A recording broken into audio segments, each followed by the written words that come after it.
రాహుల్ గాంధీ చేసే వ్యాఖ్యలు కొన్ని సందర్భాలలో వివాదాస్పదం అవుతుంటాయి. అందుకు ఉదాహరణ ప్రధాని నరేంద్ర మోడీకి సంబంధించిన విషయం. ఆయన పేరులోని మోడీ అనే పదానికి సంబంధించి వివాదాస్పద వ్యాఖ్యలు చేసి చిక్కులు కొని తెచ్చుకున్నారు.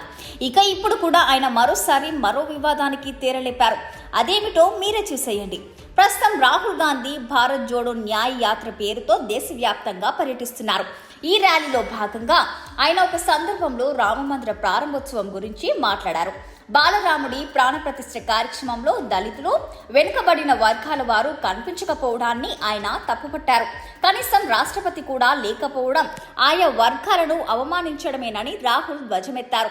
ఈ కార్యక్రమంలో పారిశ్రామికవేత్తలు, సినీ తారలను ఆహ్వానించడం ద్వారా జనాభాలో మిగతా 73% మందికి ప్రాముఖ్యత లేదని చెప్పడమేనని మండిపడ్డారు రాహుల్ గాంధీ.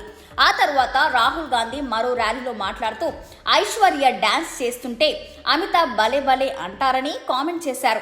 అందుకు కారణం అయోధ్య రామమందిర కార్యక్రమానికి అమితాబ్ను కూడా ఆహ్వానించడమే అని తెలుస్తుంది. అయితే రాహుల్ గాంధీ వ్యాఖ్యలపై సామాజిక మాధ్యమాలలో విమర్శలు బగ్గుమంటున్నాయి.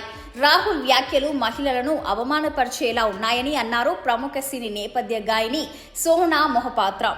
అంతేకాదు రాహుల్ వ్యాఖ్యలపై కర్ణాటక బీజేపీ కూడా మండిపడుతుంది. రాహుల్ కన్నడిగులను అవమానించారంటూ నిప్పులు చెరుగుతుంది. అందుకు కారణం ఐశ్వర్య కర్ణాటక రాష్ట్రానికి చెందిన మహిళ కావడమే.